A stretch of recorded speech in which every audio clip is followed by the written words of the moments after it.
새벽기도의 중요성 두 번째 말씀을 드리려고 합니다. 지난 시간에 예수님의 삶의 우선순위는 기도였다는 말씀을 드렸습니다. 기도가 우선이고 기도보다 앞선 것은 아무것도 없었다라고 말씀을 드렸습니다. 새벽기도를 통해서 예수님을 찾아온 사람들, 베드로가 이야기한 사람들을 거절하시고 다른 마을로 가자, 이 거절과 선택할 수 있었던 이유가 바로 새벽기도다라고 했습니다. 오늘 어디로 가서 사역을 해야 할 것인가, 그 결정을 예수님은 기도 시간에 하시고, 그리고 그 뜻을 알았을 때 전적으로 순종하셨다라고 말씀을 드렸습니다. 그러니까 예수님은 오늘 어디 가서 사역해야 될지를 자기가 그냥 나름대로 정한 것도 아니고, 사람들이 와서 여기서 좀 해주십시오라고 한다고 해서 한 것도 아니고, 기도 시간을 통해서 하나님께서 원하시는 뜻을 받아서 그 뜻대로 그냥 순종하면서 하루하루를 사셨다. 이게 예수님의 삶의 모습이었습니다. 똑같은 본문인데요. 예수님은 새벽에 기도하는 시간을 통해서 그날의 사역 방향만 하나님으로부터 받은 것이 아니었습니다. 오늘 38절 하반절인데, 다른 마을로 가자, 내가 거기서도 전도하리니 내가 이를 위하여 왔노라. 다른 마을로 가서 내가 전도할 것인데 내가 이 일을 위해서 이 땅에 왔다라고 말씀을 하셨습니다. 그러니까 예수님은 자신이 이 땅에 왜 왔는지, 오늘 하루 무엇을 해야 되는지, 무슨 사명을 가지고 왔는지를 예수님은 알고 사셨다는 거죠. 이게 참 중요합니다. 기도 시간을 통해서 확인하고 확정하고, 그리고 그 확정한 대로 그날의 하루의 삶을 살아가시기 시작하셨다라고 하는 거죠. 따라서 기도는 굉장히 유익이 참 많은데, 그 중에서 기도는 내가 어디서 와서 무엇을 하며 어디로 가는지를 깨닫게 해줍니다. 그리고 되새기게 합니다. 그리고 심지어 그렇게 살아가도록 힘과 용기를 줍니다. 왜냐하면 기도 시간은 하나님과 만나는 시간이고 하나님과 대화하는 시간이기 때문입니다. 그것이 기도의 아주 중요한 유익인 거죠. 예수님의 3년 공생애는 많이 말씀드렸지만 요한복음 17장 4절 딱 한 절로 요약이 될 수 있습니다. 아버지께서 내게 하라고 주신 일을 내가 이루어 아버지를 이 세상에서 영화롭게 했습니다. 이게 예수님의 공생애 3년 전부의 삶입니다. 아버지께서 하라고 주신 일, 예수님께 하라고 주신 일은 하나님 나라의 복음을 전하는 거였죠. 오늘 전도할 것이다. 하나님 나라 복음을 전하는 것이 아버지께서 하라고 주신 일이었습니다. 그런데 그것을 오늘 본문에 들어 날마다 기도하면서 그 일을 하셨다는 거죠. 기도하면서 그건 내가 해야 될 일이야. 그건 내가 해야지. 이렇게 사셨다는 거죠. 그러면 구체적으로 아버지께서 하라고 주신 하나님 나라를 어떻게 이루셨는가? 구체적으로 내가 이루어라고 하신 어떻게 이루셨는가? 십자가에서 인간의 죄를 짊어지시고 십자가에 달려 화목 제물이 되시면서 인간의 죄를 다 없애주셨는데, 그런데 겟세마네 동산에서 심한 통곡과 눈물로 기도하시고 하나님 나에게 못 지겠습니다. 자기의 뜻을 꺾으시고 아버지의 뜻대로 되기를 원합니다. 십자가에 죽은 게 아버지의 뜻이었으니까 기도하는 가운데 그 뜻을 이루어드리고 아버지께서 원하신 뜻을 성취해 드렸다라고 성경은 말하고 있습니다. 늘 아버지께서 기뻐하시는 일만 하기 때문에 하나님은 예수님과 늘 함께 하셨습니다. 혼자 두지 아니하셨습니다. 요한복음 8장 29절에 보면 참 귀한 말씀이 있는데, 나를 보내신 이가 나와 함께 하시도다. 예수님의 말씀입니다. 그러니까 예수님은 나를 보내신 분은 하나님이시겠죠. 하나님께서 나와 함께 하신다. 예수님은 그걸 늘 느끼면서 사셨습니다. 하나님 나와 함께 계신다. 그런데 이유가 뭐냐 하면, 나는 항상 그가 기뻐하시는 일을 행함으로. 예수님의 삶은 항상 하나님이 나를 보내신 분을 기쁘시게 하는 일을 했다는 겁니다. 어쩌다가 가끔 기뻐하는 일을 하는 것이 아니라 항상. 예수님이 기도 제목, 기도하는 내용이 뭐냐면, 어떻게 하면 나를 보내신 분을 기쁘시게 할까? 이게 늘 기도 제목이었고, 하루하루를 그렇게 살아가셨기 때문에 항상 하나님이 기뻐하시는 일만 하는 거예요. 그러다 보니까 그 다음에 이렇게 되어 있습니다. 나를 혼자 두지 아니하셨느니라. 예수님이 혼자 했던 적이 없다는 거예요. 심지어 제자들도 다 버리고 떠나간 그 시간이라 할지라도 부인하고 도망치고 혼자 있는 것 같아도 하나님은 혼자 내버려 두지 않았다는 거예요. 그 아들이 지금 아버지께서 기뻐하시는 일을 하니까 하나님도 이제 기쁘셨던 거죠. 아들 예수가 늘 무릎 꿇고 기도하면서 어떻게 하면 아버지를 기쁘시게 할까? 아버지 원하시는 뜻을 이루어드릴까? 그렇게 하면서 사시니까 하나님 아버지 입장에서도 아들이 너무 기쁘신 거죠. 그래서 늘 함께 하시는 거죠. 이게 예수님의 삶이었다라는 거죠.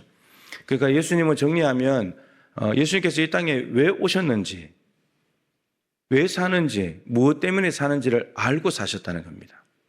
그런데 참 불행하고도 많은 사람들이 자신이 이 땅에서 어디서 왔는지, 무엇을 하는지, 그리고 어디로 가는지를, 왜 사는지를 모르고 살고 있다는 거예요. 혹 여러분은 알고 사십니까? 모르니까 뭘 추구하냐면 세상의 가치관이 그거예요. 성공. 오로지 성공만을 추구하는 거예요. 온 생애를 갖다 바칠 만큼, 정말 거기에 몰두할 만큼 성공을 위해서 성공을 쫓아서 살아가는 사람들이 얼마나 많은지 모릅니다. 그런데 이제 성공도 뭐냐? 뭐가 성공이냐? 이것도 세상적인 기준으로 보면 돈 많이 번 거, 자기 집이 있는 거. 지금 이 시대에 자기 집이 없는 사람들이 너무 많잖아요. 서울 수도권에는 집을 살 수가 없으니까. 그리고 사장 되고 높은 자리에 가고 건물 몇 개 가지고, 여러분 이게 다 성공의 기준들 아닙니까? 이런 이제 가치관들이 세상에 있다 보니까 여러분 이 가치관들은 어른들의 가치관인데 이게 아이들까지 스며 들어갑니다. 어제 아마 기도 공부했던 것 같은데 인생은 뭐 있냐? 한 방이다. 인생은 한 방이다. 근데 그 내용이 뭐냐면 요즘 우리 자녀들이 도박에 많이 빠지고 있다는 거예요. 이런 도박이라는 것이 정말 카드 가지고 도박하는 그것뿐만 아니고 복권을 산다든지 스포츠 토토단 로또 이런 거 있잖아요. 그런 거 산다는 거예요. 초등학교 4학년부터 고등학생까지 제기로 390만 명 정도 이렇게 설문조사했는데 무려 14.3%인가가 도박에 한 번쯤은 다 빠져봤다는 거예요. 한 번 다 해봤다는 거예요. 경험이 있다는 거예요. 인생 한 방이니까. 돈 많이 벌면 성공이니까. 왜 이런 일이 벌어지냐면 자기가 이 땅에 왜 사는지, 뭐 때문에 사는지를 모르고 살기 때문인 거예요. 그러다 보니까 옆에서 들려오는 소리, 돈 많아야 살 수 있어, 건물 가져야 돼, 자기 집에서 성공하는 거야, 출세해야 돼, 이런 쪽으로만 자꾸 가니까 그런 안타까운 삶을 살아가는 거죠. 그런데 성공을 위해서 전 생애를 다 바칠 정도로 몰두해서 살아가는데 문제는 성공하냐는 거예요. 또 성공하냐 말이죠. 그런 사람들은 그게 성공이라는 기준으로 하나를 본다면 성공한 사람은 많지 않잖아요. 성공한다고 해도 살아가는 이유와 목적, 사명을 모르고 살다 보니까 열심히 살긴 했는데 의미가 별로 없어요. 공허한 거죠. 공허한 겁니다. 그러다 보니까 내가 뭐 때문에 살아왔지? 나중에 돼가지고 이제 가질 거 다 가졌는데 인생이 허무한 거예요. 공허한 겁니다. 왜 샀는지를 모르고 살아왔으니까. 그냥 열심히만 살아왔으니까.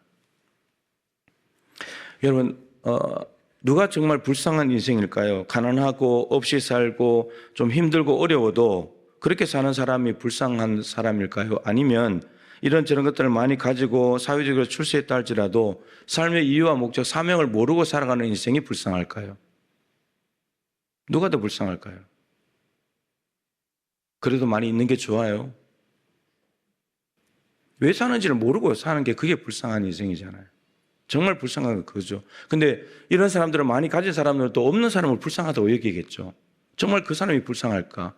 뭐 때문에 사는지도 모르고 그냥 열심히만 살아와서 돈 많이 가지고 집 가지고 살아가는 거, 이게 정말 잘 사는 사람이고 오히려 불쌍한 사람이 아닐까, 그렇게 생각을 하는 거죠.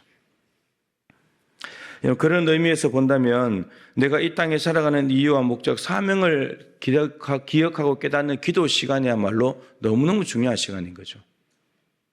예수님은 하루를 살아도 하나님의 뜻대로 살아드리려고 몸부림치신 분이니까 바르게 살고 알차게 살게 해주잖아요. 하나님의 영광을 위해서 살게 해주잖아요.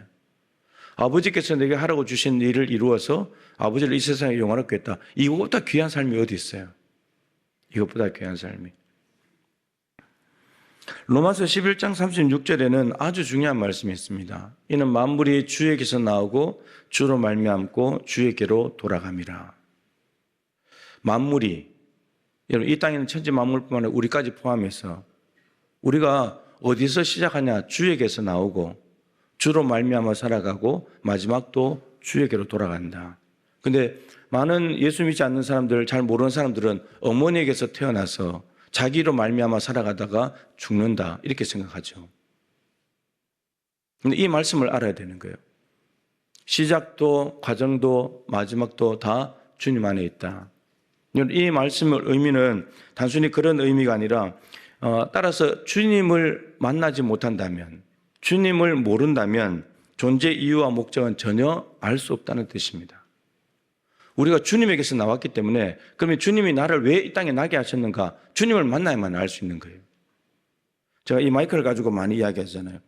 이 마이크는 목소리를 빨아들여서 스피커로 소리가 여러분에게 잘 들리게 하는 역할을 하는데 이게 존재 목적이죠. 소리를 빨아들여서 나가게 하는 것이. 그러면 이 소리를 빨아들이는 마이크의 존재 목적은 누가 부여하는 거죠? 예, 마이크 자기가 하는 것이 아니고 만든 사람이 부여하는 거예요. 마이크를 만든 사람이 이 좋은 마이크를 만들어서 빨아들여서 소리가 잘 나가게 해야지. 그래서 만들어진 거예요. 목적을 가지고 만들어진 거예요. 자기가 목적을 부여하는 것이고 내 마이크가 자기 스스로 나 이렇게 살아야지 이렇게 사는 것이 아니라 만든 사람이 이런 목적으로 만들어 놓고 그렇게 사용했을 때 이 존재 목적에 맞게 사는 거예요. 그렇다면 만물이 주에게서 나왔다면 우리는요. 우리 인간도 마찬가지잖아요. 내 스스로 내가 이 땅에 왜 존재하지? 내가 스스로 존재 목적을 부여하는 게 아니라고요. 누가 부여하는 거죠? 나를 이 땅에 있게 하신 하나님께서 정하시는 거예요. 목적이 먼저 있고 실체가 나타나는 거예요. 우리를 향하신 하나님의 목적이 먼저 있고 우리 이 땅에 태어나게 하시는 거예요. 그러면 하나님께서 우리에게 부여하신 목적대로 살아가는 것이 정말 제대로 사는 거죠. 하나님께서 우리를 향해서 목적하신 바가 있어서 거기에 가서 그 일을 하면서 살아야 되는데 다른 데 가서 하고 있어요. 그러면 뭐 도움은 좀 될 수 있겠지만 전 존재 목적대로 살았는가? 그거 답할 수 없다는 거죠. 그래서 주에게서 나오고 주로 말미암고 주에게로 돌아간다 이 말씀은 우리가 주님을 만나지 않는다면 우리가 이 땅에 왜 사는지 무엇 때문에 사는지를 전혀 알 수 없고 그런데 그냥 살아가는 거예요. 자기가 정해서 내가 이렇게 살아야지, 내가 이 일에서 돈 많이 벌어야지, 저 일에서 성공해야지 다 우리가 결정하는 거예요. 나로 말미암고 주로 말미암아야 되는데 그리고 마지막은 주님께로 돌아가야 된다라고 하는 거죠. 주님을 만난다고 할 때는 오늘 두 가지 말씀입니다. 하나는 거듭남이에요. 거듭남. 예수님을 인격적으로 만나는 거, 성령을 통해서 다시 태어나는 거, 위로부터 나는 거. 여러분, 저 자연인들은 자기가 이 땅에 왜 태어났고 왜 존재하는지를 몰라요. 주님을 만난 적이 없기 때문에. 그런데 주님을 만난 우리는, 성령님을 통해서 거듭난 우리는, 위로부터 한 번 더 태어난 우리는 왜 이 땅에 살아가야 되는지를 알아야 된다는 거죠. 알게 된다는 거예요. 주님을 만나면. 저는 어부가 되어서 물고기를 잡는 것이 제가 정한 내 존재 목적이었죠. 그런데 주님을 만나고 나니까 목회자인 거예요. 주님을 만나지 않았더라면 저는 지금 동해 바다 가서 그물 내리면서 고기 잡고 있을 거예요. 전혀 다른 삶인 거예요. 거듭나야 돼요. 예수님 만나야 돼요. 그래야지만 내가 이 땅에 왜 사는지를 알게 되는 겁니다. 그래서 에베소서에 보면 옛사람을 벗어버리고 새 사람이 된 사람, 이게 거듭난 사람이잖아요. 성령을 만난 사람들이잖아요. 새 사람의 삶은 어떠해야 되는가? 이거 참 많이 말씀드려서 지혜 있는 자같이 행해야 된다. 거듭난 사람, 새 사람이 된 사람은 지혜로운 자같이 살아야 되는데 지혜로운 자가 되려면 어떻게 살아야 되냐? 세월을 아껴야 된다는 거예요. 세월을 아끼려면 어떻게 되냐? 성령이 충만해야 된대요. 그럼 성령 충만하면 어떻게 되냐? 주의 뜻이 뭔가를 알아야 돼요. 주의 뜻이 뭔가를 알아야 세월을 아끼고, 세월을 아끼려면 어떻게 되냐? 주의 뜻을 알고 살아야 되고, 그러면 주의 뜻을 알려면 어떻게 되냐? 성령 충만해야 된다는 거예요. 그래서 성경에서 성령 충만하려면 기도밖에 없거든요. 그러니까 새 사람이 된 사람은 이미 내가 이 땅에 왜 사는지 무엇 때문에 사는지를 아는 사람이에요. 바울이 예수님을 만나자마자 예수님께서 가르쳐줬잖아요. 너는 이방인들과 임금들과 이스라엘 족속 유대인들에게 복음을 전해서 많은 고난을 당할 것이다. 이미 바울의 존재 목적과 사명을 가르쳐줘 버렸어요. 그래서 바울이 비늘이 벗겨지고 깨어나자마자 바로 복음을 전하기 시작하잖아요. 이게 거듭난 거거든요. 거듭남. 그러니까 새 사람이 된 사람은 이미 내가 이 땅에 왜 사는지 무엇 때문에 사는지를 알게 된 거예요. 그런데 그 사람이 계속해서 주님의 지혜로운 삶을 살아가기 위해서는 계속해서 세월을 아껴야 되는데 주의 뜻을 알고 살아야 세월을 아낀다는 거예요. 거듭났다고 해서 죽을 때까지 자동적으로 주님의 내가 이 땅에 왜 사는지 무엇 때문에 알고 계속 살아가게 되냐? 그렇지 않다는 거예요. 계속해서 기도하는 가운데 성령 충만하지 않으면 주의 뜻을 알 수가 없게 되고 주의 뜻을 모르게 되면 세월을 낭비하게 되고 그 사람은 지혜 없는 사람이 되는 거예요. 그러니까 새 사람이 된 사람 중에도 지혜 없는 사람으로 살아가는 사람들이 많이 있다는 말이죠. 그 두 가지 방법이에요. 우리가 왜 사는지 무엇 때문에 사는지를 제대로 알려면 일단 거듭나야 돼요. 예수님 만나야 돼요. 그래야 나에게 존재 목적을 알아요. 그러고는 어떻게 되냐? 그 다음에는 기도해야 돼요. 기도하면서 날마다 주님께 묻고 살아가야 되는 거예요. 거듭났다고 해서 뭐 인생이 다 끝난 거냐, 그냥 살면 되냐? 그렇지 않아요. 날마다 하나님께 여쭙고 그 하루의 삶을 하나님께 기도하는 가운데 하나님의 뜻을 깨닫고 살아들어야 하루를 세월 낭비하지 않고 지혜롭게 산 거예요. 그게 하루하루 쌓여가는 거죠. 그래서 거듭남과 그 뒤에 기도하는 삶이 이게 이어져야지만 계속해서 내가 이 땅에 왜 살지? 내가 뭐 때문에 살지? 이걸 알고 제대로 살아들을 수 있게 된다라고 하는 겁니다. 예수의 삶이 그러한 삶이었습니다. 여러분, 주의 뜻을 알고 산다면 하루를 살아도 값진 인생입니다. 본인도 값진 거고 남도 값진 인생이 되게 만들어줘요. 유익하게 만들어줍니다. 그런데 주의 뜻을 모르고 산다면 100년을 살아도 값없는 인생인 거죠. 허무한 거예요. 무드셀라가 969년을 살았는데 창세기 5장에 딱 3절입니다. 딱 3절. 1000년을 살았는데 성경을 통해서 우리에게 무드셀라에 대해서 주고자 하는 것이 3절이 끝이에요. 자녀 낳고 몇 살에 자녀 낳고 자녀 낳다가 969세 살고 죽었더라. 끝이에요. 이런 인생이 될 수 있다는 거예요. 왜 사는지 무엇 때문에 사는지를 모르고 살면.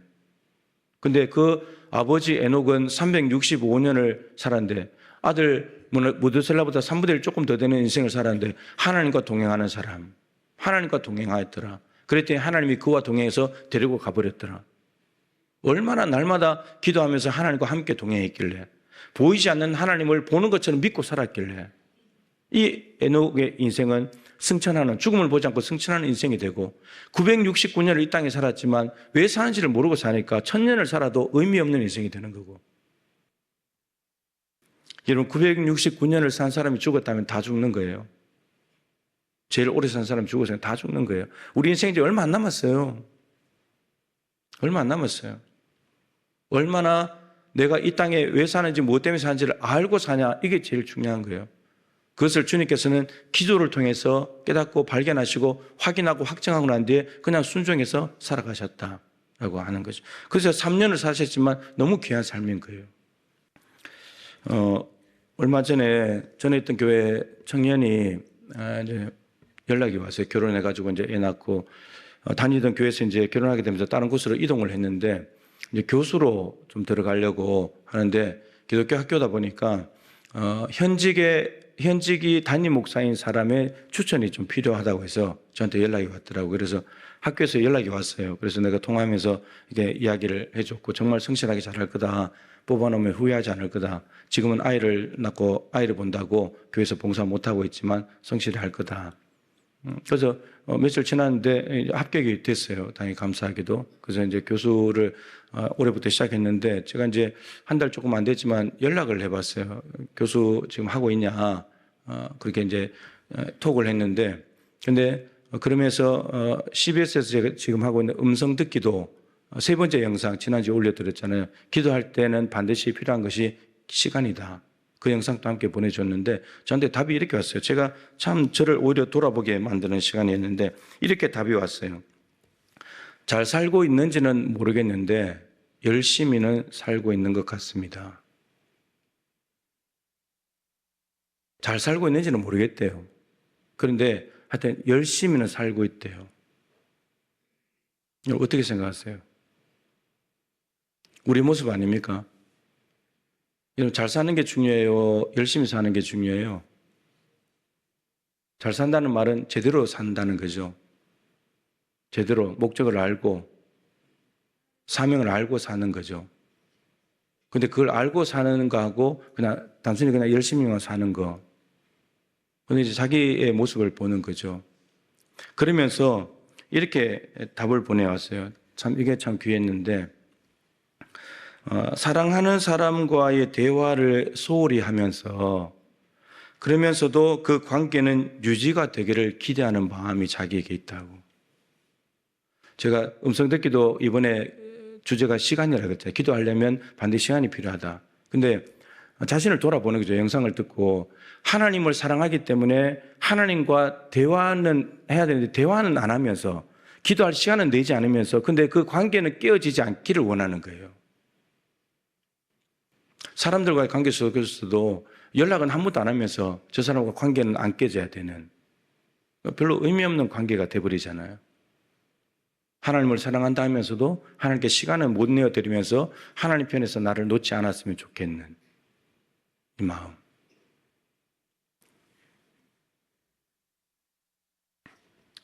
말씀을 마치려고 합니다. 기도하면 사명이 확고해집니다. 왜 사는지 무엇 때문에 사는지가 확고해집니다. 하나님과 만나는 시간이고 하나님을 통해서 이유와 목적, 사명을 다시 깨닫게 되기 때문이죠. 그리고 사명을 감당하다 보면 더욱 기도하게 됩니다. 기도 없이는 사명을 감당할 수 없다는 것을 깨닫기 때문이죠. 그래서 기도와 사명은 뗄래야 뗄 수 없는 관계입니다. 기도해야 사명이 확고해지고 사명을 감당하다 보면 기도할 수밖에 없습니다. 내 능력으로 안 되니까. 하나님이 주신 일이니까 하나님의 능력으로 되겠죠. 30일 기도학교가 이제 일주일 지났습니다. 계속 진행 중에 있는데 여러분 바쁘게 살고 열심히 사는 것 중요한데요. 내가 정말 제대로 살고 있는가? 이 분주함과 바쁨과 열심이 무엇을 위한 것인가? 여러분 이거 알려면 잠시 멈춰야 돼요. 기도는 우리로 하여금 일상을 잠깐 멈추게 하는 거예요. 그냥 단순한 멈춤이 아니라 단순한 정지가 아니라 하나님 앞에서 내 삶을 돌아보게 하는 거죠. 이 삶을 돌아봐야 그래야 다시 이제 방향을 잡아서 제대로 가야 되겠구나 이게 나오는 거죠. 근데 우리는 이 작업이 없이 일단 정지하지 않고 신호도 무시하고 그냥 달리기만 하니까 그러니까 가다가 사고 나는 거예요. 그래서 여러분 이 30일 기도학교가 단순히 아이고 30일 어떻게 그런 차원이 아니라 하나님 앞에서 내 일상을 잠시 멈추고 내가 열심히 살고 있는데 이게 제대로 살고 있는 건지 한번 점검하는 시간으로 가진다면 기도 시간이 훨씬 더 사모함이 되고 그 시간이 더 귀한 시간이 되지 않을까 싶습니다. 그래서 이제 5분의 1이 지났어요. 여러분 아직 5분의 4가 남아 있습니다. 내일부터 힘을 내셔서 다시 한번 기도 시간을 통해서 내가 이 땅에 왜 살아가는지 이유와 목적을 하루를 살아도 이유와 목적을 알고 살면 좋겠고 사명을 깨달아가지고 내 평생 해야 될 일이 그거라면 하나님 앞에 확인받고 능력 받아가지고 그를 끝까지 잘 감당할 수 있는 우리의 삶이 된다면 남아있는 생애가 훨씬 더 풍성한 삶이 되지 않겠습니까? 기도하면서 이 땅에 왜 사는지 무엇 때문에 사는지를 확인하고 하루를 살아도 하나님 원하시는 삶을 이루어드려서 하나님을 영화롭게 하는 우리의 삶이 될 수 있기를 소망합니다.